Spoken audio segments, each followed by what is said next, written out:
આજે મને એક વાત કહો, એટલા શિક્ષક જ દોષિત કેમ છે? જે લોકો 10 મિનિટ મોડા આવવા માટે શિક્ષકો પર આંગળી ચીંધે છે, મને કહો, તમે કોઈ અધિકારીની ઓફિસમાં જાઓ છો ત્યારે ત્યાં શું એવું વાંચવા મળે છે કે તમારે અધિકારીના આવવા માટે કલાકો સુધી રાહ જોવાની જરૂર નથી? કેવું તમને ક્યાંય પણ સાંભળવા કે વાંચવા નથી મળતું? આજે ત્યાં નથી. અઠવાડિયાની રાહ જોયા પછી જ્યારે તમને કોઈ દિવસ સાહેબના આગમનની માહિતી મળે છે ત્યારે તમે સમયસર ઓફિસે પહોંચો છો અને સાહેબના આગમન માટે 12 વાગ્યા સુધી રાહ જુઓ છો. જ્યારે સાહેબ કારમાંથી નીચે ઉતરે છે ત્યારે તમે હાથ જોડીને માર્ગ છોડી દો છો તેના સન્માનમાં. પછી સાહેબ આસન લે છે અને તમારો વારો આવે ત્યારે તમે તમારા હાથ જોડીને કહો છો અને જી હુજુર અને ધ્રુજતા હાથે તમે વિનંતી કરો છો કે સાહેબ થોડી દયા કરો.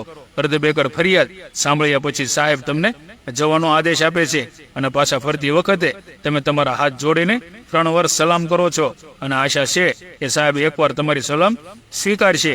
પરંતુ સાહેબ કોઈ જવાબ આપતા નથી અને તેમનો ઓર્ડરલી તમને ધક્કો મારીને કહે છે કે હવે બહાર આવો. આટલી નમ્રતા દેખાવ્યા પછી અને આટલું માન સન્માન મેળવ્યા પછી તમે ખુશ થઈને ઘેર ગયા કે આજે તમે સાહેબને મળ્યા અને તેમની સાથે વાત કરી. આજ લોકો શાળામાં આવે છે અને સિંહ બની જાય છે અને તેમના બાળકોના ભવિષ્યને સુધારવા માટે ઘઉં પીસીને રોટલી ખવડાવનારા માસ્ટરની સામે તેમની બહાદુરી બતાવે છે. હાથ પકડીને લખવાનું શીખવે. જ્યારે જ ડરથી આંસુ નીકળે છે ત્યારે તે તમારા બાળકોને તેના ખોળામાં બેસાડી દે છે અને આંસુ પણ લૂછી નાખે છે. તે તમારા બાળકને ઠપકો આપે છે જો તે તમને શેરીમાં જુગાર રમતા જુએ છે. અને આવા શિક્ષકની દાદાગીરી કરતી વખતે તમે સહેજ પણ શરમ અનુભવતા નથી.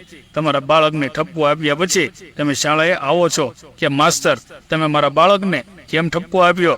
જો તમને વારંવાર પોલીસ કર્મી દ્વારા કોઈ કારણ વગર ઠપકો આપવામાં આવે છે તો પણ તમે કંઈ પણ ભૂલ વગર ડંખ માર્યા હોય તો પણ તેમની પાસે માફી માંગવાનું શરૂ કરો છો. પરંતુ તમે શિસ્ત જાળવવા શિક્ષકે આપેલા ઠપકાનો જવાબ પણ ઈચ્છો છો. તમે ભૂલી જાઓ છો કે જ્યારે તમે તમારા બાળકને રડતા સાંભળીને તેની તરફેણ કરવા શાળાએ આવો છો તે જ સમયે તમારા બાળકના મનમાંથી શિસ્તના નિયમોનો ડર દૂર થઈ જાય છે અને તે વધુ અનુશાસનહીન બની જાય છે. તેના મનમાંથી સજાનો ડર દૂર થઈ જાય છે અને તે વધુ ઉદ્ધત બની જાય છે. તે વિચારવા લાગે છે કે જો તે ભૂલ કરશે તો તેના પિતા તેનો પક્ષ લેશે. તેથી ગુરુજીને ડરવાની જરૂર નથી. પછી તે શાળાનું કોઈ કામ નહીં કરે. શું તમારા બાળકનું શિક્ષણ ઈચ્છો છો કે તેની સ્વતંત્રતા? જો કાયદાનો ડર ખતમ થઈ જશે તો દરેક વ્યક્તિ કાયદાનું ઉલ્લંઘન કરવા લાગશે. તેવી જ રીતે જો શિસ્તનો ડર ખતમ થઈ જશે તો બાળક સ્વતંત્ર બનશે. શાળાની શૈક્ષણિક વ્યવસ્થામાં જોખમમાં આવી જશે.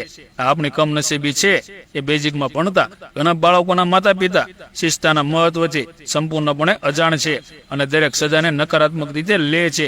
ત્યારે ગોસ્વામી તુલસીદાસે લખ્યું છે કે ભય વિના પ્રેમ નથી અને ડર વિના શિસ્ત શક્ય નથી અને શિસ્ત વિના શિક્ષક વિદ્યાર્થી સંબંધોની કલ્પના પણ કરી શકાતી નથી.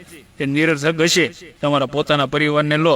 શું તમે તમારા બાળકને તેની ભૂલોની સજા નથી આપતા? સમજાવવાની અસર માત્ર સીમિત હદ સુધી જ હોય છે અને તે દરેકને અસર કરતી નથી. સજાનો અર્થ હંમેશા ઉત્પીડન એવો થતો નથી. ચોક્કસપણે શાળામાં નહીં. શાળામાં સજાનો હેતુ શિસ્ત સ્થાપિત કરવાનો છે. અહીં સજાનો અર્થ મારવો ન જોઈએ. હું માનું છું કે શિક્ષણ અત્યારના સમયમાં એક વ્યવસાય થઈ ગયો છે, પણ એ શિક્ષકો નથી કરતા, સ્કૂલના સંચાલકો કરે છે. શિક્ષકો તો ખાલી તમારી સંતાનોને સારું શિક્ષણ આપવાનું કામ કરે છે.